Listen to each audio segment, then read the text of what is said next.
நீங்கள் என்ன வசனம் கேட்டிருக்காங்கன்னா நீதிமொழிகள் 27ஆம் அதிகாரத்தில் 14ஆம் வசனம் கேட்டிருக்காங்க. என்ன இருக்குன்னு பார்ப்போம், நான் வாசிக்கேன். ஒருவன் அதிகாலையில் எழுந்து உரத்த சத்தத்தோட தன் சிநேகிதனுக்கு சொல்லும் ஆசீர்வாதம் சாபமாக எண்ணப்படும்.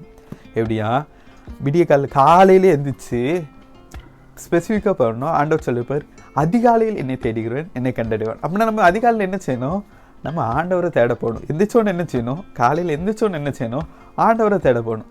அதை விட்டுட்டு அடுத்தவங்களுக்கு நான் ஆசீர்வாதம் பண்ணுறேன், நல்லா இருப்பேன், நீ நல்லா இரு, அதே மாதிரி நீ நல்லா இருப்ப அப்படின்னு நீங்கள் போய் ஆசீர்வாதம் பண்ணுறது, ஒருத்தருக்கு ஆசீர்வாதம் பண்ணுறது, நீ நல்லா இரு, நீ போயிட்டு வா, நல்லபடியாக போயிட்டோன்னா ஃபஸ்ட்டு ஒரு ப்ரேயர் பண்ணிட்டனாலும் அவங்களுக்கு பாய் சொல்கிறதோ, போயிட்டு வாங்க, குட் மார்னிங், எதுனாலும் ஃபஸ்ட்டு உங்கள் ப்ரேயரை முடிச்சுட்டு இதை எதுனாலும் செய்யுங்க.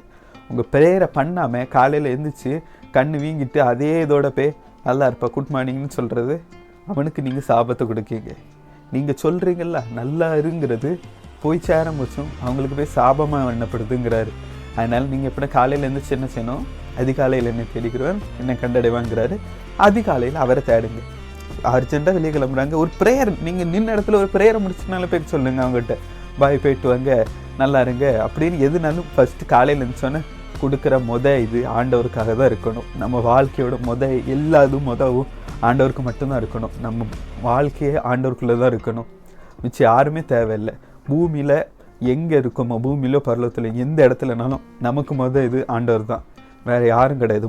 இது ஆண்டவர் தான். இது ஆண்டவர் கொடுத்துட்டு மிச்சம் தான் யாருனாலும் பூமியில் இருக்கிறது யாருனாலும் ரெண்டாவது தான். உங்கள் டைமிங்கை ஆண்டவர்கிட்ட கொடுத்துட்டு எதுனாலும் செய்யுங்க, அது பிரச்சனையே இல்லை. எந்திரிச்சோன்ன போய் நீங்கள் ஆசீர்வாதம் பண்ணுற எதுனாலும் அவங்களுக்கு நீங்கள் சாபத்தை சொல்கிறீங்கன்னு சொல்லியிருக்கேன் அந்த வசனத்தில். இதேமாதிரி பைபிள் உள்ள வசனம் எதுவும் புரியலை, அர்த்தம் புரியலை, கேள்வி பதில்கள் இருக்குன்னா கமெண்ட் பண்ணுங்கள், மெசேஜ் பண்ணுங்கள். ஆண்டவர் கிருபையில் அதுக்காக உங்களுக்கு ஒரு வீடியோ போடுறேன். ஆமென்.